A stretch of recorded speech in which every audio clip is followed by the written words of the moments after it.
ಮಕ್ಕಳಿಂದ ನಮ್ಗೆ ಡೆವಲಪ್ ಆಗ್ತಾ ಹೋಗುತ್ತೆ. ಹಿಂದಿನ ಕಾಲದಲ್ಲೆಲ್ಲ ಹೊಡೆದು ಬಡ್ದು ಬುದ್ಧಿ ಹೇಳ್ತಾ ಇದ್ರು, ಬಟ್ ಈಗ ಹೊಡೆಯೋದೇ ಕ್ರೈಮ್ ಅಂತ ಹೇಳ್ತಾರಲ್ಲ. ಸ್ಕೂಲ್ಗೆ ಹೋಗೋದ್ರಿಂದ ನಿನಗೆ ಜ್ಞಾನ ಆಗ್ತೀಯಾ. ನಾನು ಮದುವೆ ಆದ ಹೊಸದಲ್ಲಿ ಐ ಲವ್ ಯು, ನೋಡಕ್ಕೆ ಚೆನ್ನಾಗಿದ್ಯಾ, ಸುಂದರಿ ನೀನು, ನಿನ್ನಂತ ಮದುವೆ ಆಗಿದ್ದೆ ನಂಗೆ ಸಂತೋಷ, ಹಿಂಗೆಲ್ಲ ಹೇಳ್ತಿದ್ದೆ. ಈಗ ಮನೆಗಳೆಲ್ಲ ಜಾಯಿಂಟ್ ಫ್ಯಾಮಿಲಿ ಅಂದ್ರೆ ಅರ್ಥ ಏನು ಹೇಳಿ, ಗಂಡ ಹೆಂಡತಿ ಇಬ್ರು ಜೊತೆಗಿದ್ರೆ ಜಾಯಿಂಟ್ ಫ್ಯಾಮಿಲಿ, ಒಬ್ಬನೇ ಹೆಂಡತಿ ಒಬ್ಬನೇ ಗಂಡ, ಐ ಲವ್ ಯು ಅಂತ ಹೇಳಕ್ಕೇನು. ಉಪ್ಪಿಟ್ಟು ತಿಂದ್ರೆ ನಿನ್ನ ಹಾಗೆ ಉಪ್ಪಿಟ್ಟು ಯಾರು ಮಾಡಲ್ಲ.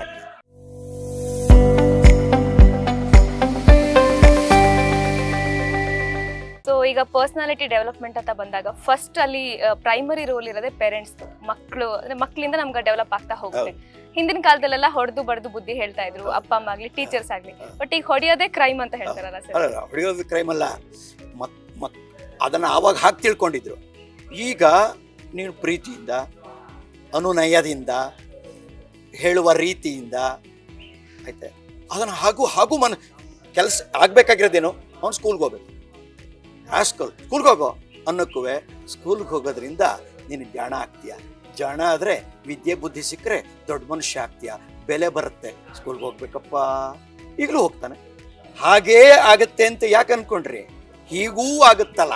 ಅದರಿಂದ ನಮಗೆ ಆಗಬೇಕಾಗಿರೋದು ಕೆಲಸ ಆಗೋದು. ಪ್ಲೀಸ್ ಹೆಂಡತಿಗೆ ಪ್ಲೀಸ್ ಅನ್ಬೋದು. ರಾಮಕೃಷ್ಣರು ಅವ್ರ ಹೆಂಡತಿಗೆ, ರಾಮಕೃಷ್ಣ ಪರಮಹಂಸರು ಬಹುವಚನ ಉಪಯೋಗಿಸ್ತಿದ್ರು. ನಾನು ನನ್ನ ಹೆಂಡತಿಗೆ ಕಳೆದ 6 ವರ್ಷದಿಂದ ಬಹುವಚನದಲ್ಲೇ ಕರೆಯೋದು. 35 ವರ್ಷ ಆಯಿತು, ಬಟ್ ಕಳೆದ 6 ವರ್ಷದಿಂದ ನನ್ನ ಹೆಂಡತಿ ಬಹುವಚನ.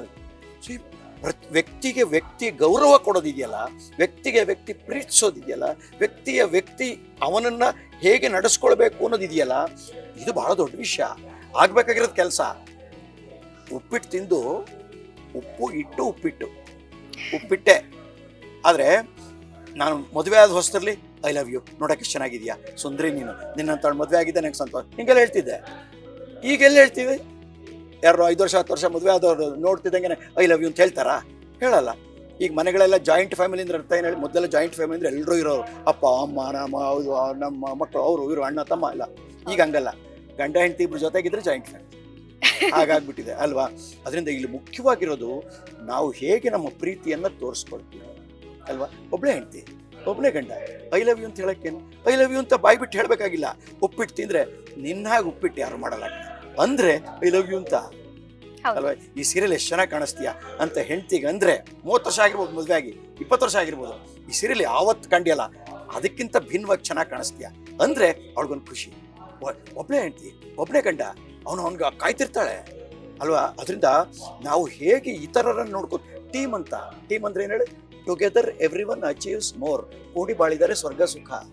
ಒಬ್ಬಂದಲ್ಲ ಮನುಷ್ಯ, ಒಬ್ಬಂದಲ್ಲ ಈ ಜಗತ್ತು, ಒಬ್ಬಂದಲ್ಲ ಸಮಾಜ. ಎಲ್ಲರೂ ಖುಷಿಯಾಗಿರ್ಬೇಕು, ಎಲ್ಲರೂ ಚೆನ್ನಾಗಿರ್ಬೇಕು, ನಗ್ತಾ ಇರ್ಬೇಕು ಅಲ್ವಾ. ಈ ನಗು ಬರಬೇಕಾದ್ರೆ ನಾನು ಇತರರನ್ನ ಹೇಗೆ ನಗಿಸ್ತೀನಿ ಅನ್ನೋದ್ರ ಮೇಲೆ ನನ್ನ ನಗು ಅವಲಂಬಿತವಾಗಿದೆ. ಇತರರ ವ್ಯಕ್ತಿತ್ವವನ್ನು ಹೇಗೆ ಬೆಳೆಸ್ತೀನಿ ಅನ್ನೋದ್ರ ಮೇಲೆ ನನ್ನ ವ್ಯಕ್ತಿತ್ವ, ಇತರರ ಜೀವನವನ್ನು ಹೇಗೆ ಸಂಭ್ರಮಿಸೋದಕ್ಕೆ ನಾನು ನೋಡ್ಕೋತೀನಿ ಅನ್ನೋದ್ರ ಮೇಲೆ ನನ್ನ ಜೀವನ ಸಂಭ್ರಮ. ಅದರಿಂದ ಅದಕ್ಕೆ ಮನೆ ಗೆದ್ದು ಮಾರ್ಗೆಲ್ಲು ಅಂತ ನಮ್ಮ ಕಡೆ ಮಾತು. ಮೊದಲು you should be a family man, you should win the family, you should make the family members happy and worthy and great. ಆವಾಗ ಸಮಾಜದಲ್ಲೂ ನಿಮಗೆಲ್ಲದಕ್ಕೆ ಅನುಕೂಲ ಆಗುತ್ತೆ. ಹೀಗೆ ಆಗಿಸುವುದೇ ನನ್ನ ವ್ಯಕ್ತಿ. ಸರ್, ಎಲ್ಲೋ ಒಂದ್ ಕಡೆ ಈಗ ಟೆಕ್ನಾಲಜಿ ಅನ್ನೋದು ರಿಲೇಶನ್ಶಿಪ್ಸ್ ಮೇಲೆ ತುಂಬಾ ಇಂಪ್ಯಾಕ್ಟ್ ಮಾಡ್ತಿದೆ ಅಲ್ವಾ? ಯಾವುದೇ ಟೆಕ್ನಾಲಜಿ ಬರಲಿ, ಮನುಷ್ಯನೇ. ಟೆಕ್ನಾಲಜಿನಲ್ಲಿ ಭಾವ ಇರುತ್ತಾ, ಹೃದಯ ಇರುತ್ತಾ? ಇಲ್ಲ. ಟೆಕ್ನಾಲಜಿಯಲ್ಲಿ ಬುದ್ಧಿ ಇರುತ್ತೆ. ಆದರೆ ಮನುಷ್ಯ ಬುದ್ಧಿ ಮಾತ್ರ ಅಲ್ಲ, ಬುದ್ಧಿ ಆಮೇಲೆ. ಮೊದಲು ಹೃದಯ, ಮೊದಲು ಹಾರ್ಟ್. ಓಕೆ. ಅದರಿಂದ ನಮ್ಮ ಹೃದಯವನ್ನ ಮೊದಲು, ಅದಕ್ಕೆ ಸ್ವೀಟ್ನೆಸ್ ಅಂತ. ಮ್ಯಾನ್ ಶುಡ್ ಬಿ ಕಲ್ಚರ್ಡ್ ಅಂತಾರೆ ನಾಗರಿಕ. ಈ ಕಲ್ಚರ್ಡ್ ಅಂತಂದ್ರೆ 2 ಪದ, ಒಂದು ಸ್ವೀಟ್ನೆಸ್, ಇನ್ನೊಂದು ಲೈಟ್. 2 ಇದ್ರೆ ಕಲ್ಚರ್ಡ್. ಮ್ಯಾಥ್ಯೂ ಆರ್ನಾಲ್ಡ್ ಅಂತ 17th century ಎಸ್ಸೇಯಿಸ್ಟ್ ಪ್ರಬಂಧಕಾರ ಬರೀತಾನೆ. ಕಲ್ಚರ್ ಅಂಡ್ ಅನಾರ್ಕಿ ಅಂತ ಒಂದು ಪುಸ್ತಕ, ನೀವು ಓದಬೇಕು. ಆ ಕಲ್ಚರ್ ಅಂಡ್ ಅನಾರ್ಕಿ ಒಂದು ಡೆಫಿನೇಷನ್ ಕೊಡ್ತಾನೆ. ಕಲ್ಚರ್ಡ್ ಅಂದ್ರೆ ನಾಗರಿಕನಾಗಿರುವುದು, ಸುಸಂಸ್ಕೃತನಾಗಿರುವುದು ಅಂದ್ರೆ ಏನು? 2 ಪದ, ಒಂದು ಲೈಟು, ಇನ್ನೊಂದು ಸ್ವೀಟ್ನೆಸ್. ಲೈಟ್ ಅಂದ್ರೆ ತೇಜಸ್. ನಿಮ್ಗೆ ಈ ಪದ ಗೊತ್ತಾ? ಆರಾ ಅಂತಾರೆ, AURA. ಆರಾ ಅಂದ್ರೆ ಪ್ರಭಾವಳಿ ಅಂತ. ದೇವರಿಗೆ ಪ್ರಭಾವಳಿ ಇರುತ್ತಲ್ವಾ, ದೇವರಿಗೆ ಆರ ಇರುತ್ತೆ. ಯಾಕಿರ್ತಾರಲ್ವಾ? ಮನುಷ್ಯನೂ ಅಷ್ಟೇ.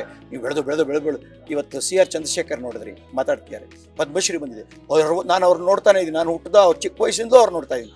55-60 ವರ್ಷದಿಂದ ಅವರು ಮೆಂಟಲ್ ಹೆಲ್ತಲ್ಲಿ ಕರ್ನಾಟಕದಲ್ಲಿ ಭಾಳ ದೊಡ್ಡ ಕೆಲಸ ಮಾಡಿರೋದು. ನೀವು ಅವ್ರು ನೋಡಿ, ಅವ್ರಿಗೆ ಅವರು ಎಷ್ಟು ಪ್ರಫುಲ್ಲ, ಎಷ್ಟು ಆನಂದ, ಎಷ್ಟು ಮುದ, ಎಷ್ಟು ಆಮೋದ, ಎಷ್ಟು ಖುಷಿ, ಎಷ್ಟು ಅವ್ರು ನೋಡಿದ್ರೆ ಒಂದು ಆರ ಬಂದಿದೆ. ಓಕೆ, ನೀವು ದೊಡ್ಡ ಈ ಥರ ಹಿರಿಯರು, ಜ್ಞಾನಿಗಳು, ಕುಶಲಿಗಳು, ಸಾಧಕರು ಇವ್ರು ನೋಡಿದಾಗ, ಕೆಲವು ಸ್ವಾಮೀಜಿಗಳು ಈಗ ನೋಡಿದಾಗ ಒಂದು ಆರ ಕ್ರಿಯೇಟ್ ಆಗಿದೆ. ಒಂದು ಮನುಷ್ಯ ಇಡೀ ಜೀವನದಲ್ಲಿ ವ್ಯಕ್ತಿತ್ವ ಹೆಂಗೆ ಬೆಳೆಸ್ಕೋಬೇಕು ಅಂದರೆ ಆರ ಬೆಳೆಸ್ಕೊತಾ ಹೋಗಿ. ಈ ಆರ ಒಂದು ಯಂತ್ರಕ್ಕೆ ಬರಲ್ಲ. ಯಂತ್ರ ಎಷ್ಟು ದೊಡ್ಡದ ಕೋಟಿ ರೂಪಾಯಿ ಕೊಟ್ಟು ಯಂತ್ರ ತಗೊಂಡ್ರು, ಕ್ಯಾಮ್ರಾ ತಗೊಂಡ್ರು, ನಾನು ಮಾತಾಡ್ತಾ ಇದ್ದೀನಿ, ಕ್ಯಾಮ್ರಾ ನೋಡ್ತಾ ಇದ್ದೀನಿ, ಕೋಟಿ ರೂಪಾಯಿ ಕೊಟ್ಟು ನೀವು ಕ್ಯಾಮ್ರಾ ತಗೊಂಡ್ರು, ಕ್ಯಾಮ್ರಾ ಕೋಟಿ ರೂಪಾಯಿದು ಇರ್ಬೋದು, ಬಟ್ ಅದರಲ್ಲೇನು ಆರ ಇರಲ್ಲ, ಕ್ವಾಲಿಟಿ ಚೆನ್ನಾಗಿರ್ಬೋದು. ಅದರ ಮನುಷ್ಯ ಪಟ ಪಟ ಪಟ ಪಟ ಪಟ ಪಟ ಪಟ ಅವನು ಆರ ಬೆಳೆಸ್ಕೊತಾ ಹೋಗ್ತಾನೆ, ಬೆಳೀತಾ ಹೋಗ್ತಾನೆ. ರಾಮ ಆರ್ಡಿನರಿ ಹುಡುಗ ಹೇಗೆ ಶ್ರೀರಾಮಚಂದ್ರ ಆಗ್ಬಿಟ್ಟ, ಸೀತೆ ಆರ್ಡಿನರಿ ಹುಡುಗಿ ಹೇಗೆ ಸೀತಾ ಮಾತೆ ಆಗ್ಬಿಟ್ಲು, ಕೃಷ್ಣ ಬಾಲಕೃಷ್ಣ ಚಿಕ್ಕವನು, ಆದರೆ ಅವನು ಹೋಗುವ ಟೈಮಲ್ಲಿ ಅವನು ಕೃಷ್ಣ ದೇವ ಆಗ್ಬಿಟ್ಟ, ಶ್ರೀಕೃಷ್ಣ. ಅದರಿಂದ ಪ್ರತಿಯೊಬ್ಬರೂ ಕೂಡ ಹುಟ್ಟಿದಾಗ ಪ್ರಾಣಿಯಾಗಿ ಹುಟ್ಟಿ ಮನುಷ್ಯತ್ವವನ್ನು ಗಳಿಸಿ ವ್ಯಕ್ತಿತ್ವವನ್ನು ಬೆಳೆಸಿಕೊಂಡು ಯಶಸ್ಸು ಗಳಿಸ್ತಾ ಸಾಧನೆ ಮಾಡ್ತಾ ಮಾಡ್ತಾ ಸಿದ್ಧಿ ಗಳಿಸ್ತಾ 0 ಎರರ್ ತಲುಪ್ತಾ ತಪ್ಪಿಲ್ಲದ ಸ್ಥಿತಿಯನ್ನು ತಲುಪ್ತಾ ಸಂತೋಷ, ತೃಪ್ತಿ, ನೆಮ್ಮದಿಯನ್ನು ಪಡಿತಾ ಇತರರಿಗೂ ಕೂಡ ತಾನೇನು ಗಳಿಸದ ಇತರರಿಗೂ ಕೊಡ್ತಾ ಎಲ್ಲರನ್ನು ಬೆಳೆಸ್ತಾ ಒಂದು ಪ್ರಭಾವಳಿಯನ್ನು, ಒಂದು ಆರ ಕ್ರಿಯೇಟ್ ಮಾಡಿಕೊಂಡು ನಿರ್ಗಮಿಸುವ ಹೊತ್ತಿಗೆ ಪ್ರಾಣಿಯಾಗಿ ಹುಟ್ಟಿ ಮನುಷ್ಯನಾಗಿ ಬೆಳೆದು ಹೀಗೆ ನಿರ್ಗಮಿಸುವ ಹೊತ್ತಿಗೆ ದೇವರಾಗಿ ನಿರ್ಗಮಿಸಬೇಕು.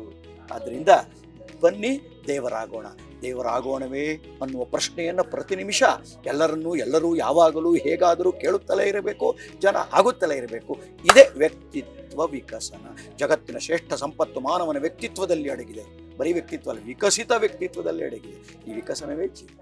ಲೇಟೆಸ್ಟ್ ಹಾಗೂ ಇಂಟ್ರೆಸ್ಟಿಂಗ್ ಸುದ್ದಿಗಳಿಗಾಗಿ ಬಾಸ್ ಟಿವಿ ಕನ್ನಡ ಚಾನೆಲ್ನ ಸಬ್ಸ್ಕ್ರೈಬ್ ಮಾಡಿ. ಹಾಗೆಯೇ ಬೆಲ್ ಐಕಾನ್ ಪ್ರೆಸ್ ಮಾಡಿ. ಇದರ ಜೊತೆಗೆ ಫೇಸ್ಬುಕ್, ಇನ್ಸ್ಟಾಗ್ರಾಮ್, ಎಕ್ಸ್ನಲ್ಲೂ ಮಿಸ್ ಮಾಡದೆ ಫಾಲೋ ಮಾಡಿ.